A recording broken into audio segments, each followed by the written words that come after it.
svaki. Stavljam mene, bit će ti crkva tamo gdje se nađeš. Braće i sestre, malo pažnje.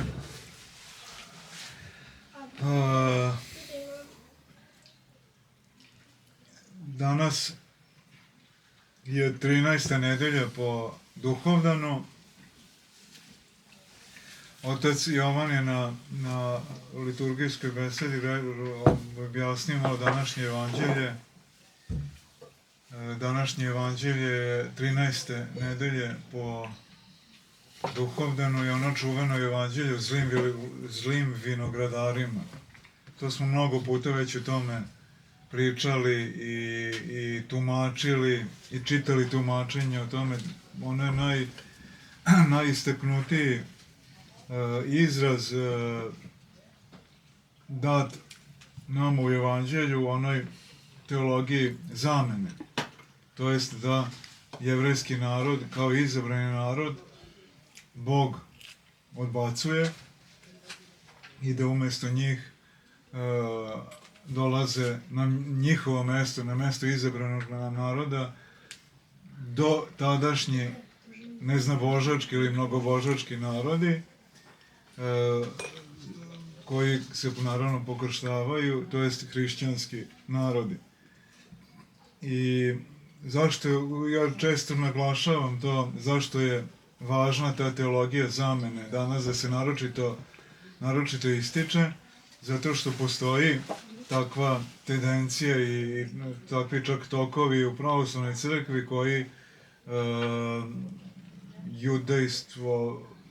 judejstvofilski, kako tako mogu da kažem, koji prepoznaju u judaizmu, u ovom judaizmu, novom judaizmu, ne starozavetnom, nego u ovom novozavetnom judaizmu koji je odbacio Hrista i koji je u bogoubistvenom judaizmu, koji je ubio Hrista, razapeo Hrista, ono raspni krv naša na nas i na decu našu, prepoznaju i dalje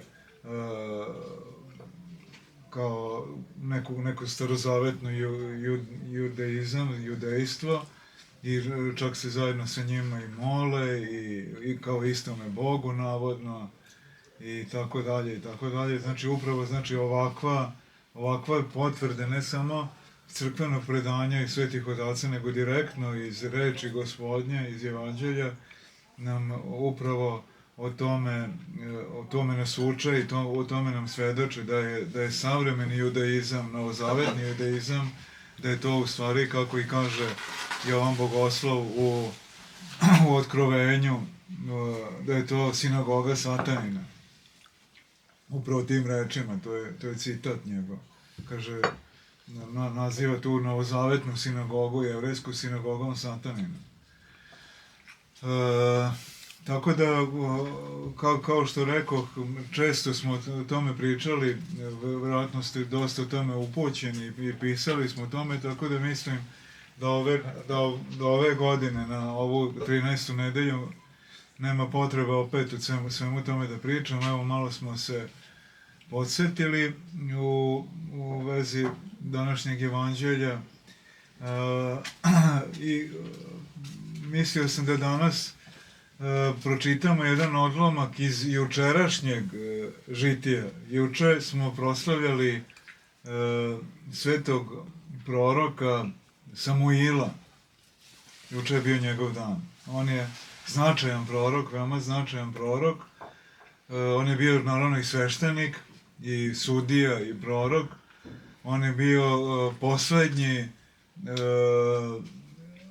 poslednji vladar izraelski u smislu onoga perioda Izrailja, dok su njime vladali sveštenici, koji su ujedno bili sudije narodu. To je taj period kada je direktno Bog vladao narodom izraelskim. Ili to je ono najneposrednija teokratija, kada govorimo o načinu vladanja, taj period vladavine Izraeljeve pre careva, znači pre cara Saula i Davida i ostalih, se naziva period sudija ili kada su proroci načarstvovali, predvodili narod izraelski. I onda čitamo u Starom Zavetu da je narod izraelski tražio od proroka Samuila da im da cara. I to je u tom trenutku bilo, nije bilo blagočestiva želja. Mi danas kao hrišćani znamo da je monarhija jedina blagoslovena vladavina u hrišćanstvu, u hrišćanskim zemljama i tako dalje. To jest da narodima vladaju carevi ili kraljevi ili knezovi, bez obzira šta, znači samodržavni vladari koji su pomazanici Božiji. Ali u tom trenutku narod izraelski tražio cara kao da budemo kao svi narodi oko nas, to jest neznabožački narodi, to jest odrekli su se te neposredne Božije vladavine. Kasnije mi vidimo u tumačenjima svetih otaca, naročito oni koji su objašnjavali važnost monarhije i opšte apologiju monarhijske vladavine, da je to nekako bio prirodan, bez obzira što je to u tom trenutku bilo odstupništvo, da su odbacili neposrednu vladavinu Božiju preko proroka koji su do tada vladali, koji su razgovarali direktno sa Bogom i Bog im je davao uputstva šta trebaju da rade, bukvalno ih je vodio i u ratove i u mirna vremena im je davao i zakonodavstvo, znači Bog je bio taj zakonodavac, a ne današnji ove sekularne ili bezbožničke skupštine kao zakonodavna skupština, ne znam ja šta, znači Bog je bio zakonodavac. I u tom smislu je tadašnje izraelsko traženje cara bilo apostasija. Znači oni su tražili da budu slični neznabožačkim narodima, da ih više ne rukovodi neposredno sam Bog. I onda ako čita njegovo žitije i uopšte u Starom Zavetu, baš u tom vremenu od proroka Samuila, detaljno će vidjeti sve to kako je i Bog se na to razgnevio i sam prorok Samuila, ali im je na kraju dao.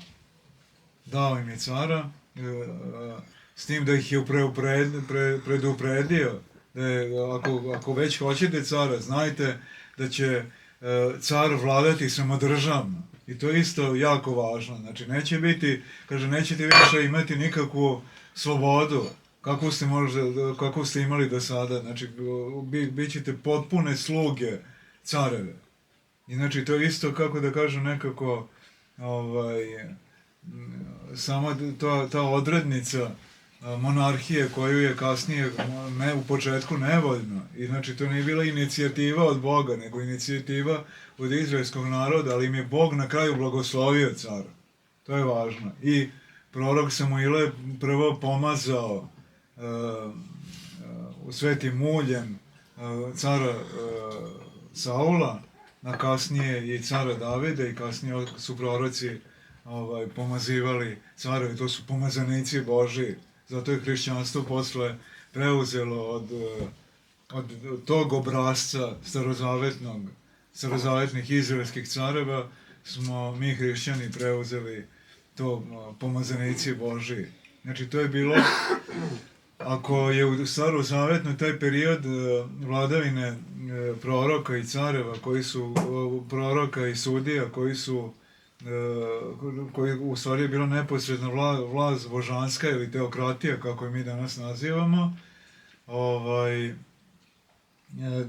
posle monarhija, znači pomazanici Božiji, to više nije moglo da se naziva teokratija. Ali u neku ruku, ako pogledamo, ako proučavamo vladavinu rimskog carstva, na čelu sa carem Konstantinom, pa kasnije Teodosijem Velikim i ostalim rimskim carevima, pa kasnije romejskim ili vizantijskim carevima, vidjet ćemo da, ako obratimo pažnju na onu simfoniju vlasti, to jest saglasje, simfonija, između crkvenog poglavara, to jest patrijarha, i svetovnog poglavara, to jest pomazanog cara, vidjet ćemo da je to ipak kada imamo u vidu to saglasje, ipak je tu veliki udeo imala ta božanski upliv u vladavinu nad narodom, jer su svi zakoni donošeni na osnovu Božijih zakona. Znači, nijedan zakon se nije smeo, nije mogao biti drugačiji i da ne bude u saglasju sa božanskim zakonima. I zato su te hrišćanske monarhije nama jako važne. I to je, znači, to čtenije starozavetne ili u žitijima svetih za jučerašnji dan, kada čitamo o proroku Samuilu, njegovo žitije, mnogo toga možemo da naučimo. Ja sam danas zbog toga i doneo žitije od Sve Justina za avgust, gde je, naravno, smešteno žitije proroka Samuila, 20. avgust, da, žitije svetog proroka Samuila. I sada to žitije je, naravno, odnosi se na samog proroka Samuila, od njegovih roditelja, kako je on došao na svet, kako je postao prorok, kako je postao miljenik Božiji i tako dalje, i kasnije celokupno njegovo žitije ili biografija, kako drugačije kažemo. Ali ja bih da obratimo pažnju tu samo na jedan deo koji se ne odnosi direktno na proroka Samuila, iako je povezan naravno s njim. U reči o svešteniku Iliji. To je bio sveštenik u vreme kada je majka proroka Samuila se molila da dobije porod. Bila je posramljena u svom okruženju jer nije nikako imala porod. I onda je na kraju se molila Gospodu, i to je kada je ona došla u hram Božiji, to još nije bio ovaj Solomonov hram, on je bio na drugom mestu, gde je bio kovčeg zaveta, ne mogu sad da se setim u kojem mestu, ali znači nije bio u Jerusalimu. I ona je došla u hram da se moli Bogu, jako potresna je bila njena molitva, da sada to ne citiram, jer to nije fokus moje misli koju hoću s vama da podelim. I onda je sveštenik Ilija iz daleka čuo njenu molitvu i tako ona se bila zanela u toj njenoj tuzi, toj njenoj stradanju što nema poroda, što nema decu, da je čak sveštenik misli da je pijena. I onda ona pita što si došla u hram pijena, idi napolje, trezni se. I onda je žena, isto ne mogu da setim kako se zove, da ne tražim sad tu, to jest majka proroka Samuila rekla, ja nisam pijena, kaže, molim se Bogu da mi da porod. I onda je on rekao, dobro, žena, neka ti bude po tvoje reči, i tako dalje, i onda ona posle dobija dete, i tako dalje. To je taj uvod, zato ga malo ovako prepričavam, da ne bi čitali ceo. I znači, misao koju hoću da podelim s vama je vezana za ovoga proroka, sveštenika Iliju. I ovde isto važno, što se tiče savremenih ovih veštačkih oplodnji i toga, da roditelji koji nemaju decu pribegavaju takvom jednom bezbožnom činu, bogoprotivnom činu, te koji u svakom smislu neprihvatljiv za crkvu, i svaki sveštenik kada se susretne s tim ne sme to da blagosilja. Izvoli. Bez toga, Može. kad se rodi to dete, je to možda se To je krsti gotovo, kad sve? se rodi, naravno, može da se krsti, ali treba preduprediti, treba na koliko je god u moći sveštenika da se to spreči, da razgovara s roditeljima, da im kaže da je način dobijanja dece ovakav, razumete, po Svetom pismu i Starog i Novog Zaveta, da eto, ona se molila, usrdno se molila Bogu i dobila je dete. I toga imamo mnoštvo takvih slučajeva u celoj Bibliji. Razumete, ako Gospod na kraju krajeva ne da dete, to je volja Božja, usvojite onda dete, razumete, ili na kraju krajeva živite bez dece, roditelji, pa služite crkvi, bavite se nekim bogougodnim delatnostima, ili na kraju krajeva idete u monaštvo, razumete, znači ima puno tu razno raznih opcija kada je volja Božja da roditelji nemaju decu. I posle toga, znači, Ana se ona zvala, da, majka proroka Samuila, sad sam ovde naišao, ona se vratila srećom, odmah je znala da je Gospod uslišao. Vidite kako je tu bio nekad odnos ljudi između Boga. Nije molitva bila, ona je, odmah čim je izašla iz hrama, ona je odmah znala da je Gospod uslišio njenu molitvu. I sada je tu, znači rađa se prorok Samuilo i sada, evo, govorimo sada o svešteniku Iliji, kako sam i u početku naglasio da ćemo na njega imati fokus. Kaže, vrlo ostare, a njegovi sinovi Ofnije i Fines behu nevaljali. Ovde sada dolazimo do momenta vaspitanja dece od strane roditelja. Ovo je veoma važno da budemo upoznati s tim, da znamo, jer kako budemo čuli ovde, znači sve što se ovde bude govorilo danas se radi suprotno. I ne samo kao običaj neki, nego kroz institucije, znači kroz zakone. Vidjet ćete sad o čemu, na šta mislim kada o ovome govorim. Kaže, sveštenik Ilija, vrlo ostare i sinovi njegovi, Ofnije i Fines, behu ne valjali. Znači, u Starom Zavetu se sveštenstvo nasleđivalo, bilo je nasledno. Znači, njegovi sinovi su po nasledstvu, kada dođu do nekog zrelog doba, trebali da preuzmu od svog oca sveštenstvo i ulogu sudije nad narodom. Znači, neki vid vladara nad narodom, razumete? I kaže, kao i sinovi bezakonika, oni ne znađahu Boga i ne vršahu svešteničku dužnost, jer, kako treba, naravno, jer prinosiocima žrtava činjahu nepravdu, uzimajući sebi najbolje delove, znači to je srebroljublje kod sveštenstva, i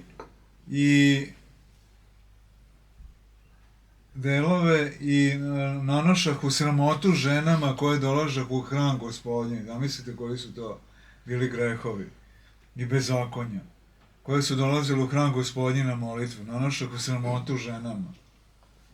I behu oni na sablazan i uvredu svemu Izrailju, jer oni činjahu i mnoge druge nepravde.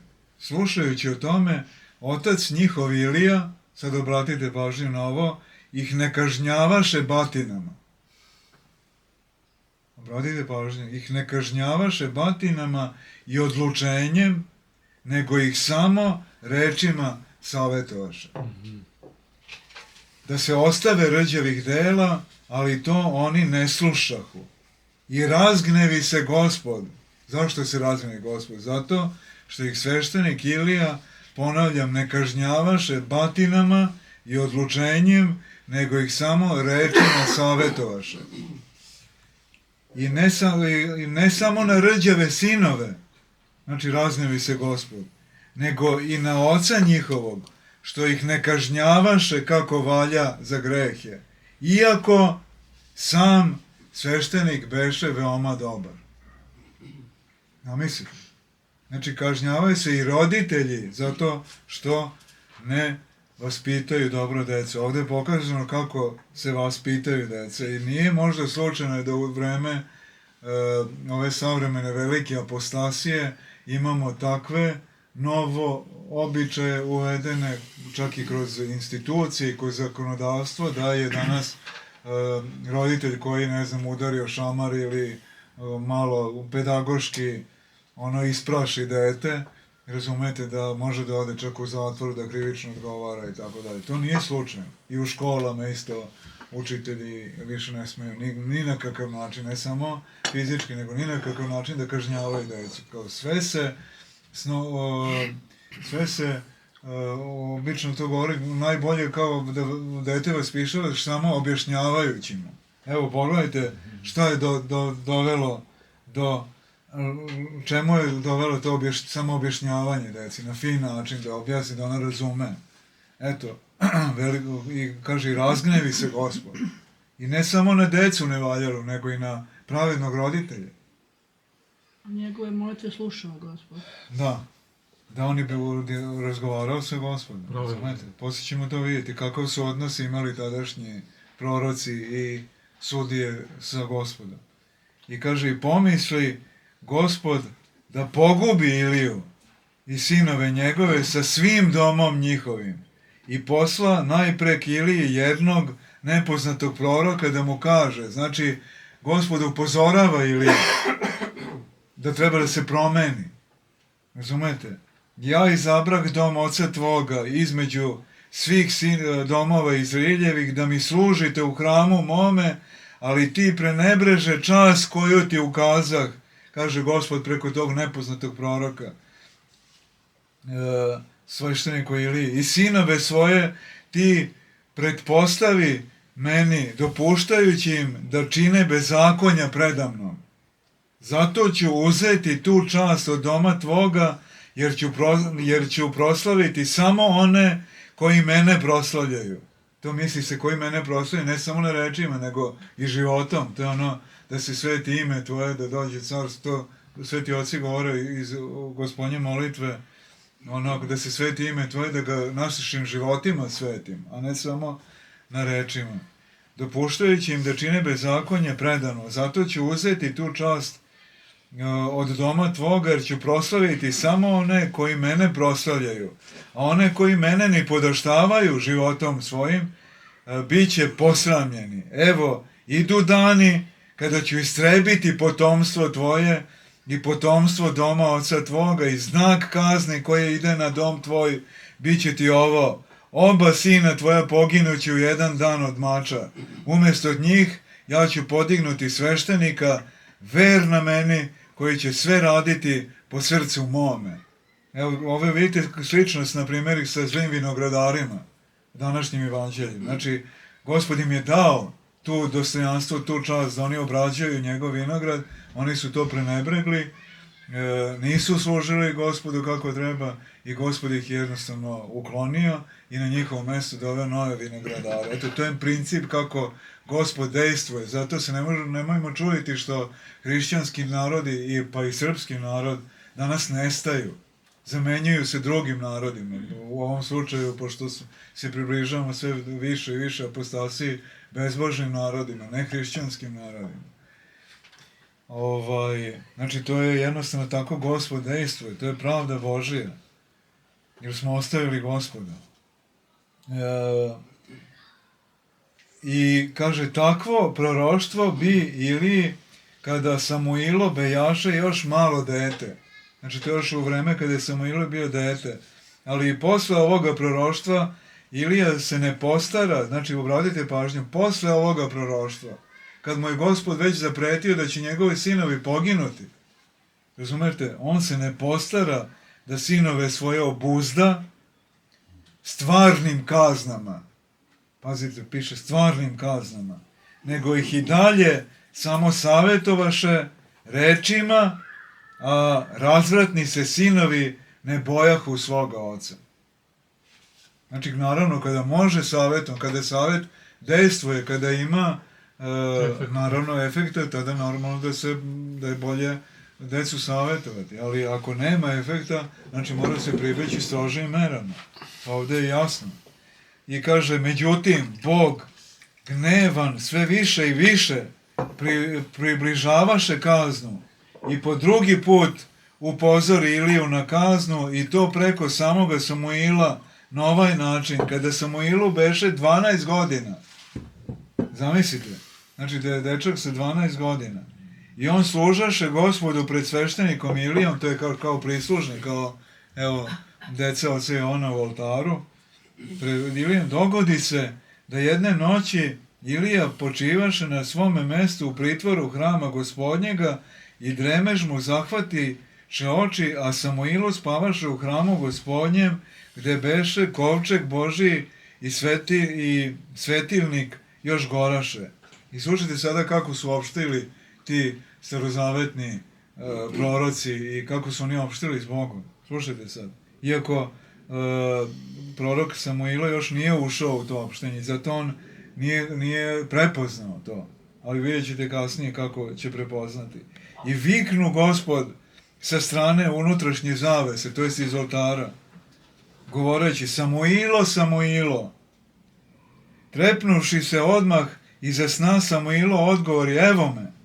I otrča ka Iliji, znači suprotno, umjesto ka oltaru, suprotno, i reče: evo me, šta si me zvao? A Ilija odgovori: ja te nisam zvao, čedo. Vrati se i lezi. Samuilo se vrati i leže, a Gospod ga po drugi put viknu: Samuilo, Samuilo. Samuilo usta, otrča ka Iliji i drugi put reče: evo me, šta si me zvao? A sveštenik mu reče: nisam te zvao, čedo moje. Vrati se i lezi. I Samuilo u to vreme, slušajte sad, Samuilo u to vreme još ne poznavaše glasa Gospodnja, jer još nije imao otkrovenja Božija. I viknu Gospod Samuila po treći put. I on usta brzo i otide ko Iliji treći put i reče: evo me, šta si me zvao? I tada razume sveštenik Ilija da Gospod zove dete i reče Samuilu: vrati se, čedo, i lezi. A kada te onaj koji poziva opet vikne, ti reci: govori, Gospode, čuje sluga tvoj.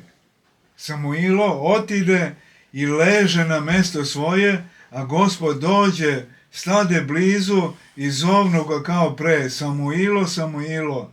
I prenuvši se i brzo ustavši, Samuilo reče: govori, Gospode, čuje sluga tvoj.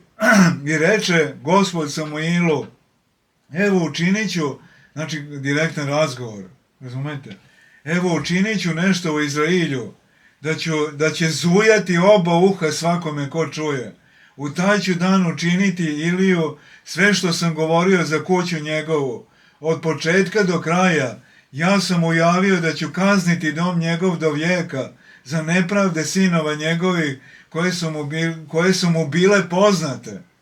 Jer sinovi njegovi ružahu Boga i on ih ne podvrže kazni.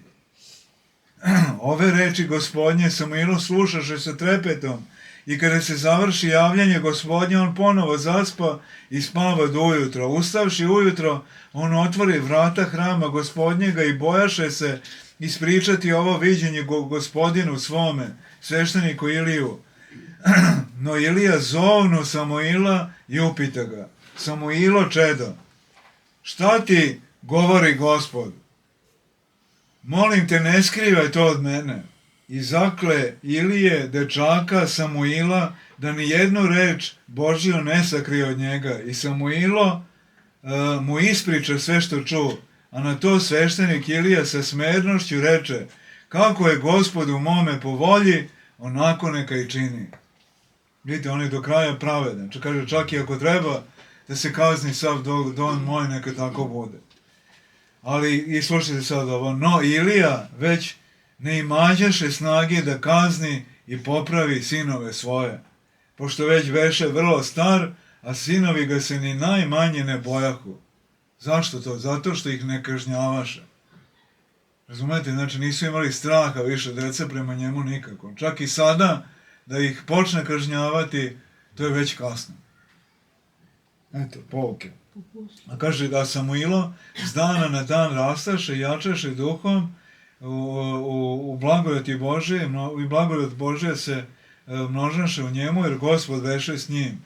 I reči proročke već behu ustima njegovim, i nijedna reč njegova ne bivaše uzalud. Zamislite koji pravedan. Znači, nijedna reč nije bila da nije vezana za Gospoda, jer Gospod beše s njim. I sam narod izraelski pozna da je Samuilo veran prorok Gospodnji. Sada obratite još jednu poruku ovog današnjeg, to je jučerašnjeg žitija proroka Samuila. Ovdje smo vidjeli vaspitanje dece, a sada kazna Božija kako dolazi. Znači, sveštenik Ilija, kako rekao smo, on je bio vladar. Tada još nije bilo carev. On je bio starešina narodni. Leviti bili veliko. Sveštenici, da, i sudije. I kaže, pošto prođe neko vreme, naiđe kazna Božija na dom Ilijin a ujedno i na sav Izrael. Zamislite, ne samo na njegov dom, nego i na sav Izrael, znači na ceo narod. Jer Boga behu razgnevili ne samo sinovi Ilijevi, nego i Izraeljci. I obratite pažnju sad, iako ne svi, ipak mnogi od Izraeljaca, naviknuvši se na idolopoklonstvo od neznabožaca, ne ostavljahu idolopoklonstvo i služeći Bogu istinome, oni u isto vreme prinašahu i žrtve idolima i gnevljahu Boga svoga. Međutim, sada obratite pažnju, dugotrpeljivi Bog trpljaše grehe naroda dok ga ne ožalostiše sinovi Ilijevi. Znači, dugotrpeljivi Bog trpljaše grehe naroda dok ga ne razaloštiše greh starešina narodnih, koji behu sveštenici i upravitelji naroda izraelskog. A kada oni bezakonjima svojim pokrenuše Boga na gnev i odmazdu, tada pravedni sudija i nagraditelj, opomenuvši se i narodnih greha, navede kaznu na sve skupa, jer zajedno sa starešinama Bog kažnjava i počinjene. Razgnjavljeni Bog pokreće na kaznu ne tako brzo narodne gresi. Razgnevljenog Boga pokreću na kaznu ne tako brzo razgnjavljene gresi kao gresi onih koji su od njega postavljeni za starešine i upravitelje narodne. Obratite pažnju na ovo.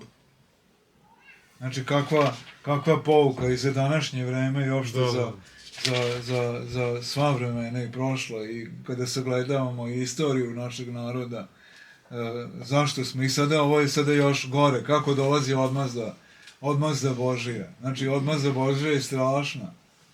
I kaže, tako Filisteji krenuše u rat. Filisteji su već poznati neprijatelji iz izraelskog naroda, kaže. I znači, Gospod dopušta da Filisteji krenu u rat protiv Izraeljaca. Znači, oni su oružje odmazde Božije. Tako Filistejci krenuše u rat na Izraelce. Izraelci izađuše protiv njih. I kada se otvori boj, Filisteji razbiše Izraelce i izgibe ih u boju oko 4000 ljudi. I rekoš jedan drugome, starešine Izraeljeve, zašto nas danas razbi Gospod pred narodima? Hajde da donesemo iz Siloma kovčeg zaveta Gospoda Boga našega, da bude među nama u vreme bitke sa inorocima i izbavit će nas iz ruku neprijatelja naših. Znači, Izraelci dovode najveću njihovu svetinju, zavetni kovčeg, u samu bitku, razumete, da bi im Bog pomagao. Slušajte sad šta se dešava. Rešivši tako, oni posaše u Silom i uzeše odande kovčeg Gospoda Boga koji sedi na herovimima. A behu kod kovčega Božijeg i oba sina Ilijeva, Ofnije i Fines.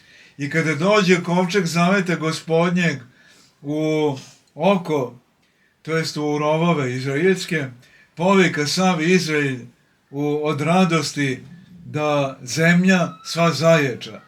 I Filisteji čuše veselu viku i rekoše, kakva je to vika vesela u okolu jer jevrejskom. I doznavši Filisteji da je došao kovčeg Gospodnji u oko Izraeljev. I uplašiše se i rekoše, bogovi su došli k njima u oko da vojuju protiv nas. Teško nama, ko će nas izbaviti od ruku njihovih, jer su to oni isti bogovi što pobiše mi sirce svakojakim mukama. Ali ohrabrimo se, o Filisteji, junački se borimo s Jevrejima, da ne bismo služili njima kao što oni služahu nama.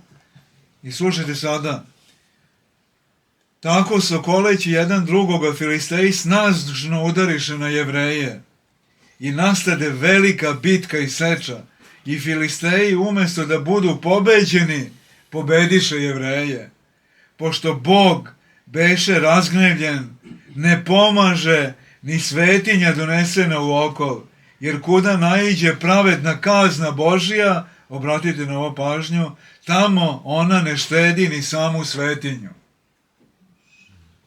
Filisteji odneše pobedu nad Jevrejima, ubiše još 30.000 vojnika njihovih i zapleniše kovčeg Božiji. I posekoše kraj kovčega oba sina Ilijeva. I na taj način oni oba zajedno padoše od mača, onako kako je Bog prorekao. Tako Bog za grehe starešina kažnjava počinjene i za rđave postupke služitelja oltara dopušta bezbožnicima da pljačkaju svete oltare i pustoše hramove njegove.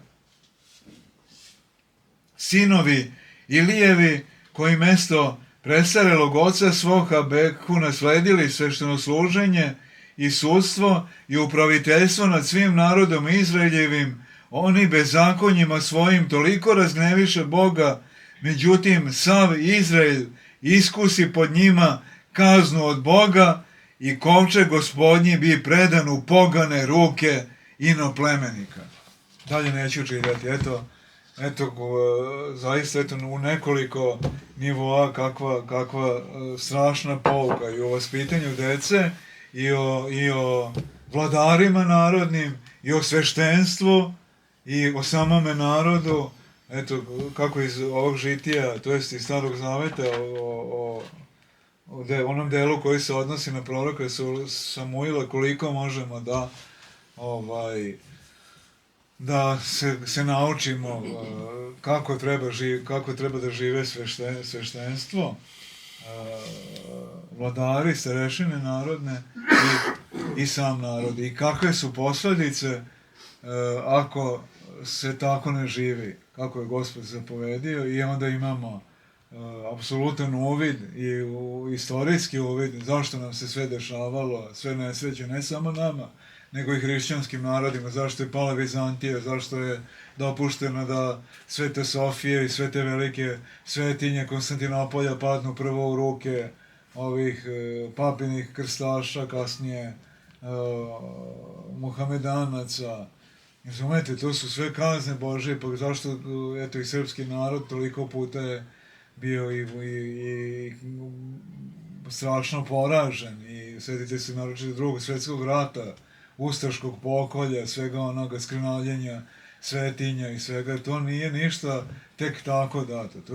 To su odmazde za bezbožništvo naroda, za bezbožništvo starešina narodnih, za neblagočešće sveštenoslužitelja. Razumete, to su odmazde Božije. Da i Kosovo, na Kosovo, evo, oduzimanje Kosova, Makedonija, sve Bosna, mislim sve, mislim svaki narod ima sve, pogledajte grčki narod, pogledajte ruski, pogledajte Grci, šta im je sve oduzeto, kolika je Grčka bila, kolika je Vizantija bila, kolike svetinje, pričali smo, spominjali smo malu Aziju, ona je bila centar hrišćanstva, najveći hramovi, najveće svetinje su tamo bilo, sad tamo nema ništa. Znači, nema samo ruševine, sve opoganjeno, sve opljačkano, sve... I eto kako i zašto se to dešava. Imamo i to na umu. Preporučio bi svakome ko ima žitija za Avgust da pročita celo žitije proroka Samuila. On je značajan kako ovo što smo naveli u tom žitiju možemo se naučimo o vaspitanju dece, sveštenici kako treba da žive kao narodne starešine, kako narod treba, ali i ono isto o pomazanicima Božijim. Tu je jako lepo pokazano kako je prorok Samuilo prvo pomazao prvog pomazanika Božijeg, prvog cara Izraeljevog Saula, pa se i on onda okrenuo od Boga, nije slušao zapovesti Božije, nego je odstupao razni kompromisi, razne ovo što mi danas često vidimo od naših vlasti, kako se prave kompromisi, ne samo danas, nego i u prošlosti, na štetu zakona Božijeg i na štetu evanđelskih zapovesti, i vidimo onda kako Gospod opet naređuje proroku Samuilu da pomaže novog cara Davida. I tako jako poučno. Žitije preporučujem ga zaista svakome, ali eto ovaj deo koji smo malo pročitali, koji, kako rekao, ne odnosi se direktno na proroka Samuila, nego na ovog proroka Iliju, sveštenika Iliju, ali i proroka i sudiju, je zaista potresno, jako i onako poučno, nada se poučno i... Niste rekli da je on posle toga poginuo, Vladiko? Da, prorok Samuilo je posle toga kad su došli da mu jave da su njegova sina oba posečena, on se toliko uzbudio da je pao sa stolice i polomio kičmu, a pošto je već bio stari krupan, kako piše tu da je na mestu i on poginuo. Sveštenik Ilija. Ilija. Poginuo. Da. Inače, danas u Sinisaru sam pročitao da se danas pominjaju proroka, Avram, Isak i Jakov. A, da, Starozavetni.